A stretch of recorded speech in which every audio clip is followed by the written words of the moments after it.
Hello and welcome to Kim and Ket Stay Alive, maybe?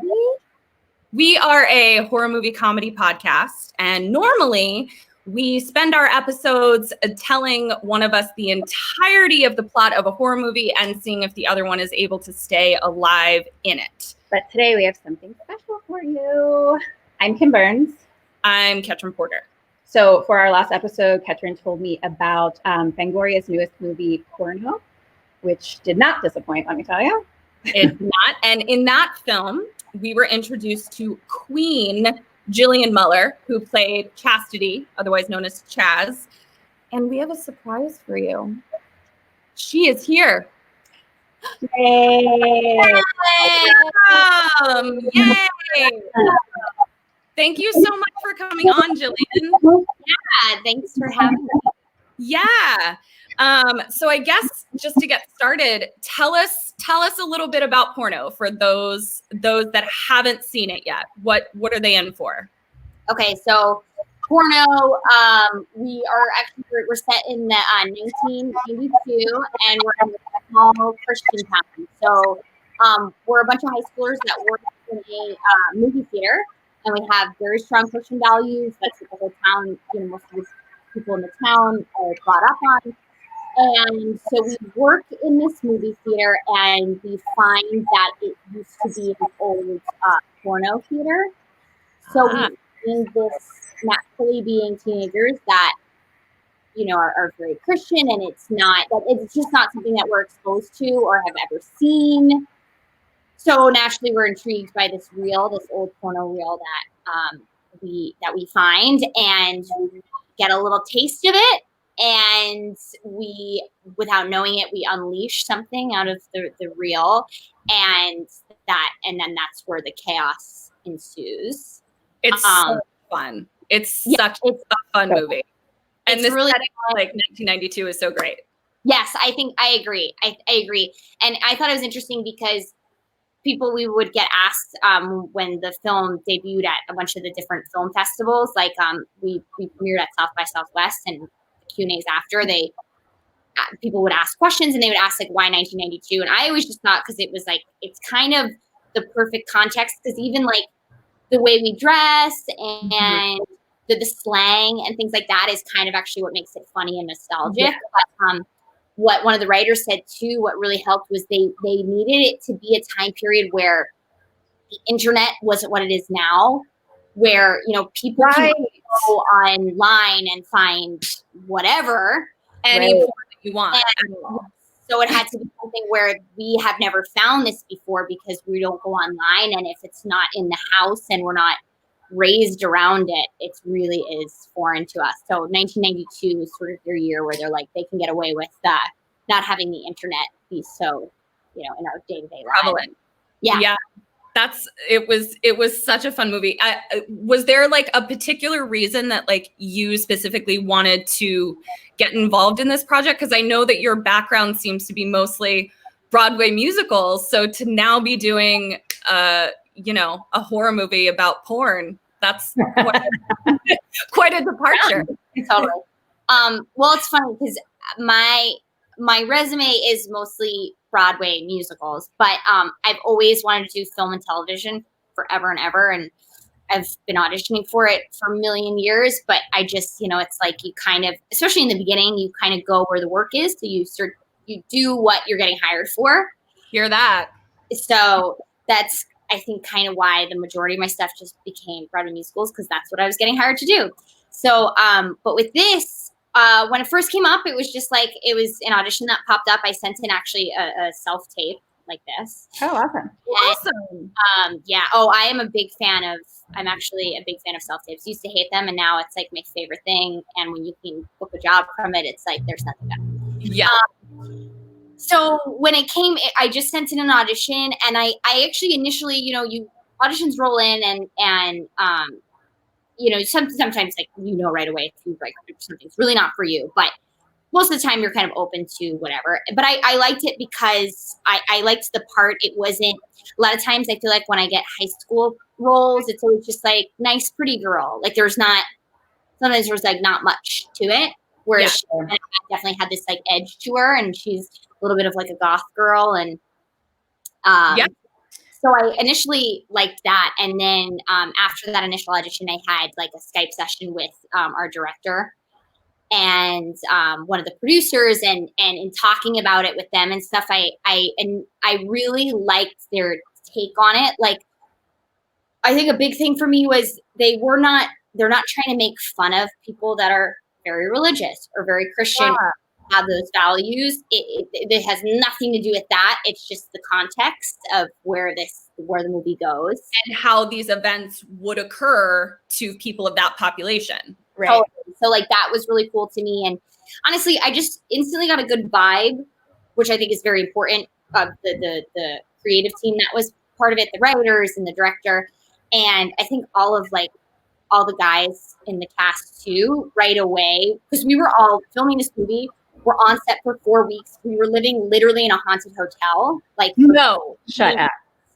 Because we were in this really small town, and it's normally a summer beach town, but we were filming in October and November, so it was like a ghost town. There was no one there, and we were staying in this old hotel that it's like 3 separate buildings, and the building we were living in was the gingerbread house, like, crickety stairs, and so we're going to need to come back to that because I was like,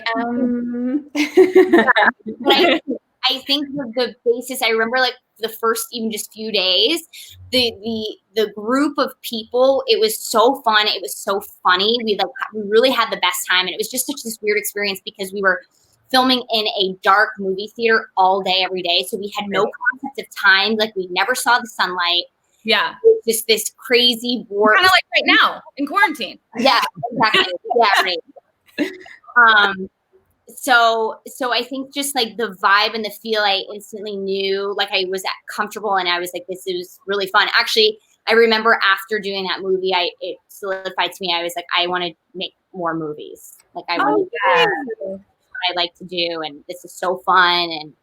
And so yeah. But initially, what brought me into it was I really liked the character. I liked that she was like kind of edgy, and I liked how she was with all the guys. Yes. In the movie theater and stuff. And like, with her character, do you feel like there's any characteristics that you relate to personally? Sure. That you guys like share? Yeah. I mean, I think sort of her sort of thing of like her being one of the boys, and also she was like very bossy with them too. Like, she was in charge. I feel like she was Chaz, the manager. Yeah. She took that very seriously, and so I that it kind of makes me laugh because it makes me think back to like middle school days and stuff like that. For sure. And she's like defiant. She was like always the smart one. Like, yeah, she was into stuff, and she was always sort of the grounded. That's true. Together, which you don't always see in horror movies. Like, you were definitely not like a set piece or right. You know, the pretty girl or whatever. Like, you were definitely like running the show figuratively and metaphorically, which was awesome. Yeah, which was fun. So I feel like that's sort of her, this sort of bossy and in charge. I was like, oh yeah, I've done this. Kim and I love a bossy bitch. I gotta tell you. Yeah. It's cool because there was still like, the stuff with Ricky, and it was still like there was these like dark. There were some dark moments. And there was some like really vulnerable stuff too, and I liked that because it made me like, it always makes me like feel bad for that character because like it was like high school feelings and yes, like we all relate to that. Yes. Yeah. So I thought that those moments were sweet too. So there's like a lot of really interesting and crazy things that happen in this movie. Were there any days on set that are like your favorite or most memorable of things that happened? I think there's like the scene in the movie that I don't want to like give away, but I always like you have to watch it. Just like you have to get to that. Yeah. It's definitely one of those movies that has like the scene that you really have to be like, it's coming. Yeah. And that was hilarious, just because you're dealing with prosthetics and that stuff, and it was just so weird to see. It was very realistic prosthetics. I'm not gonna lie. Those practical effects, I was like, our special effects team were insane, and there are these two guys that have like we shot this movie a couple years ago, but they were like 19 and 22. These two guys that had this warehouse in Jersey that do special effects for like huge movies, huge things, and just these like cool like broy. They were the funniest people because they were like these broy guys, and they did these the wildest special effects I've ever seen with prosthetics and all that stuff. It was like a science too, them making all of it. Oh my God. Yeah, it's so impressive because Ketrin told the movie to me. So I'm just listening, and the way she described it, she's like, I saw like the body parts, the insides of entire bodies. Yeah. It was in detail. It was bananas. And we will, for those of you watching that haven't seen it yet, it's out on May 8th. So whenever this comes out, May 8th is when you can watch this. But I remember saying to Kim, I was like, listen, I don't have a penis, but I feel like my penis is hurting right now from watching this scene. Oh my God. And then the other things were funny were there's a bunch of moments where it's me. I'm trying to remember the characters' names and not say the actors' names, but there's like me, Ricky, that's a character, and Todd were the other two Todd, and then Heavy Metal Jeff. Yes, and then Heavy Metal Jeff, and there was a couple of times where Heavy Metal Jeff goes on these like little rants. Yes, he's dead serious, and there was a couple of times where we never knew, like we kept. Whether we were going to get through it or not was up in the air because we kept doing it, and somebody would break. Of course. Fits, and of course it would be like the last scene of the day. Yeah.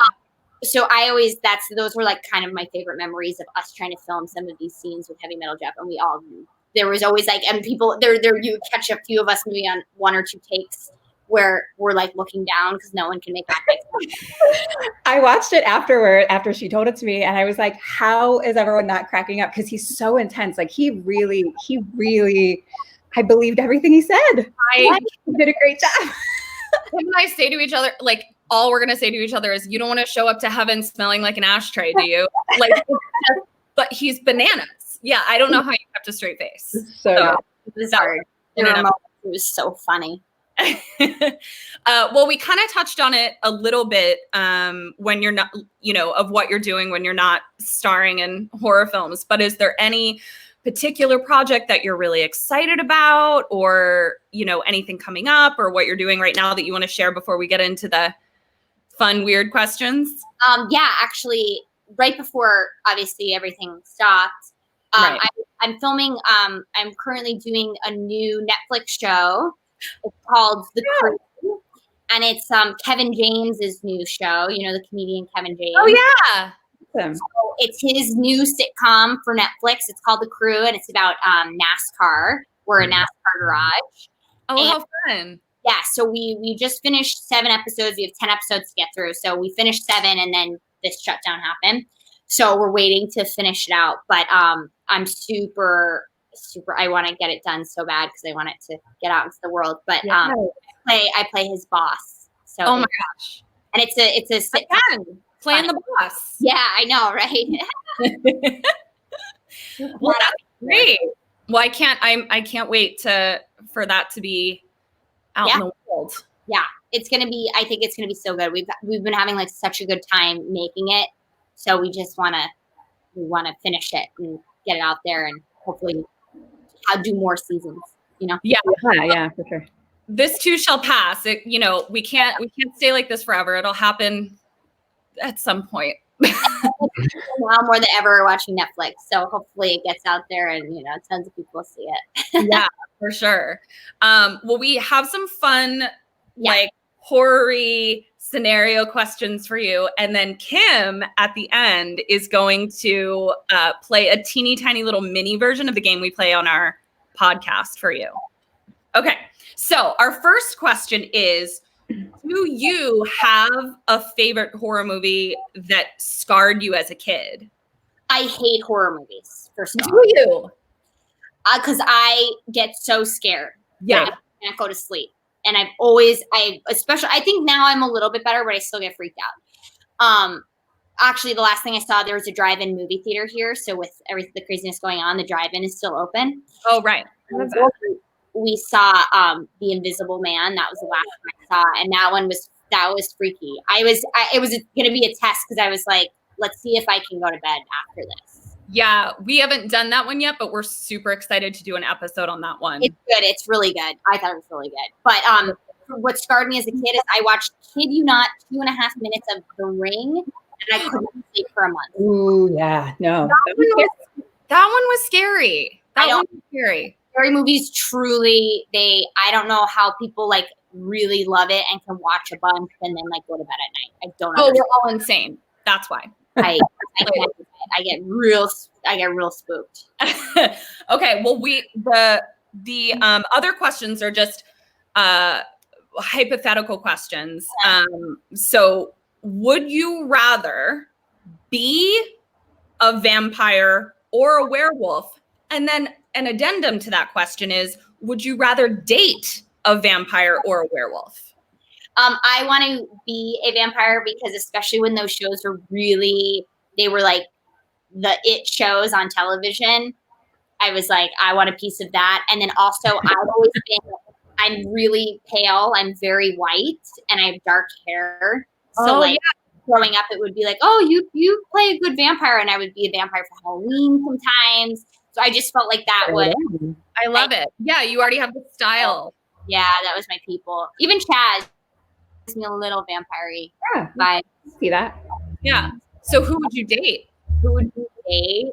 I mean, I can't also think about True Blood, right? Wasn't he a vampire? Oh, yeah. They're in real life too. But you know, I like the mix, so I'm gonna say werewolf. Okay. Ooh, yeah, that was always hard for me because it's like vampires are super hot, but like you can't go out in the day. True. You know, I'm a night owl, so I feel like that would actually be okay. Oh, so that might work. Yeah. But yeah. Okay, so in the apocalypse, what would be your greatest weakness and what would be your greatest strength? Oh gosh. Okay. My greatest strength would be I have a little bit in me to be a prepper. Oh. Get a bunker. I've got canned goods. I've got everything I need. I got a getaway van. That's all right. Yeah. So I feel like that's my strength. Especially, I mean, even during all of this, we have like a camper van that we're like, well, it's our getaway car. Nice. And then my biggest weakness, oh God. I don't know. I don't know. Getting like outrun or something. You know what I mean? Like, yeah, totally. I don't know. It's enough. Yeah, hopefully it's a slow zombie. Yeah, as opposed to the fast ones. Or getting like shot. I don't think I have very good aim. What would be your weapon of choice? I'm quick enough. When I watch movies and stuff, I'm like, I wouldn't be able to. I watched like The Matrix the other day too, and you're like kicking this way and that way. I'm like, I wouldn't be able to handle that. You're like, I need a nap. Yeah, wait. Let me get these. What would be your weapon of choice in the apocalypse? Weapon of choice. Kim and I talk about this a lot. Bow and arrow. Bow and arrow. Fun. We know how to do. So we like archery in this house. Old school. I know. I like that.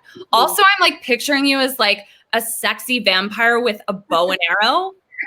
Get out of here. That would be that would be amazing. Does a vampire need a bow and arrow? I don't know. It's the apocalypse. Yeah. Yeah. Who knows? Do you want to ask our last one, Kim? Because I know I jumped your question. Well, this might be hard if you haven't seen that many horror movies, but is there a classic horror movie role that you would love to play? And it could be like a guy, girl, gender, doesn't matter, like whatever character you'd want. And it could also be a type of a character that you would want to play too, I guess. Right. First of all, classic horror film. So what I actually love is yes, I do like that. I guess the classic horror movie type or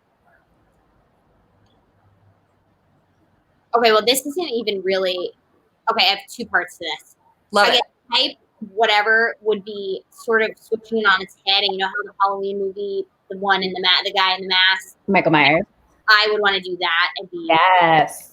terrorizing people because, like, you know, Love it's it. always a guy, which I get because they're scary. Yes. You know, whatever. But it, you know, it's rarely like The Ring. It was a girl, so that was freaky. But I feel like the one in a mask, I feel like it's more a dude than it is a chick. So I would Totally. I can't think of like other than like Jason Voorhees, you know, like it's not really a thing. You don't see like a masked woman serial killer.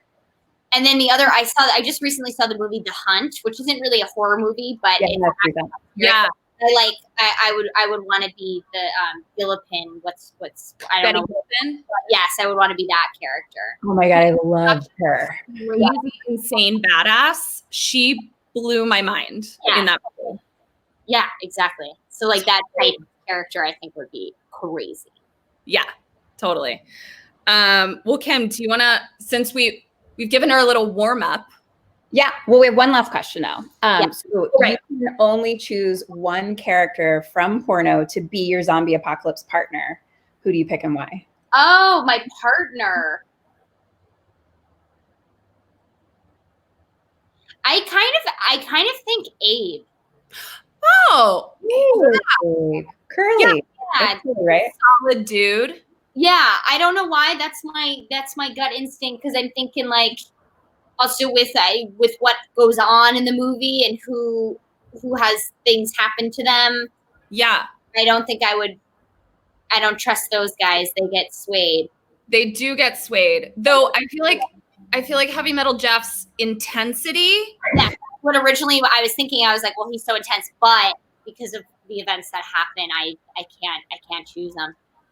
That's true. Like a lot. Like he'd be if like he's like your partner for the apocalypse, like for how long? You know, like that's It would be exhausting. It would be exhausting. very exhausting. And I imagine apocalypses are exhausting. So like you really need to. It's hard to keep that stamina up. Like you can't kill him in the apocalypse. Okay, so now we're gonna play like a little mini version of our game. So basically, I'm just gonna give you like a horror scenario, and you have to say what you would do to stay alive. Okay. Oh, So, you're gonna be great. You're a sexy vampire with a bow and arrow.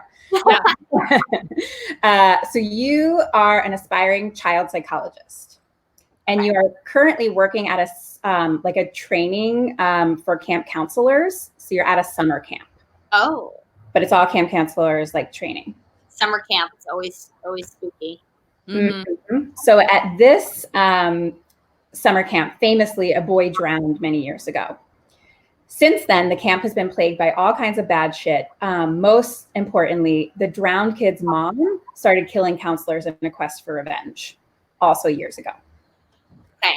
So a local legend says that the boy who supposedly drowned actually survived and fled into the woods where he now stalks and kills intruders. Okay. Well, sure enough, people are turning up dead around here. And now the killer is chasing you through the woods. You find this like rickety old shack. You go inside. Inside is a fucking altar containing the sweater and the severed head of the drowned kid's mother. So you have every reason to believe that the killer is really the boy who supposedly drowned but survived. And he's currently bashing on the door with a pickaxe. What do you do to stay alive? And there's no like, you know, right answer. This is what Jillian would do. I would my gut instinct. My first thought was, if he's banging on the door, are there windows? And get out the window. Honestly, get out the window. Run away. Keep running. Go off the campgrounds. Away. Yeah, there are windows. It's also a pretty rickety shack. I can't say you wouldn't be able to just kind of run through a wall if need be. Cool. Was just keep running and leave the campgrounds. Just get a car. Go. Like, I want nowhere near this. get the fuck out of there and never come back. I'm giving you a bell for that. Good job. Would you like to know what actually happens in that scenario in the movie? Yes. So that is from Friday the 13th, the part two. Yeah, part two. Yeah, part two.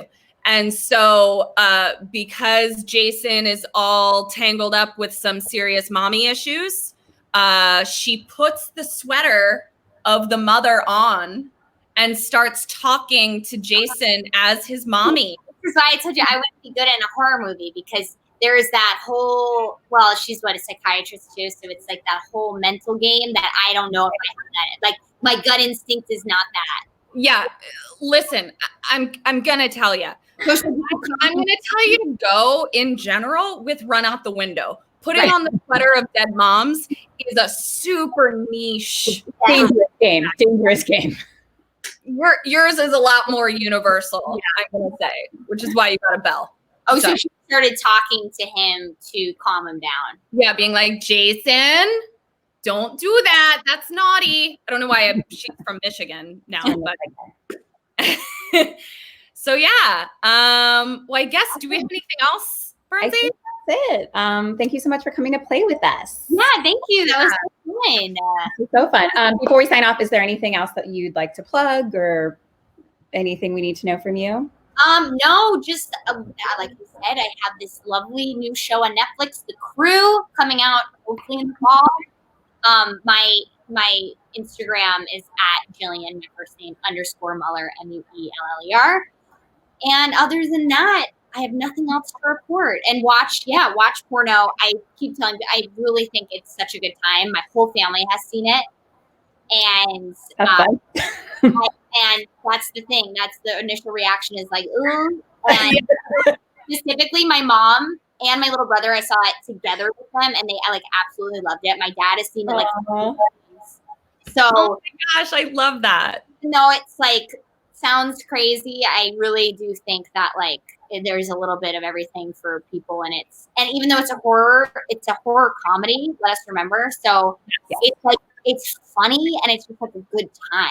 Yes, and it's crazy, but that's the fun of it. So. Yeah. Well, you were absolutely phenomenal. You are a delight to talk to. Sexy vampire with a bow and arrow. This has been fun. It's available video on demand everywhere May 8th. Check that out. You can follow at Fangoria for more information. For us, you can find Kim and Ket Stay Alive maybe everywhere you listen to podcasts, and you can find us on social media at KKSAM Podcast. This has been Kim and Ket Stay Alive. Maybe. Woo! So until next time, stay alive. Bye. Bye. Well, thank you.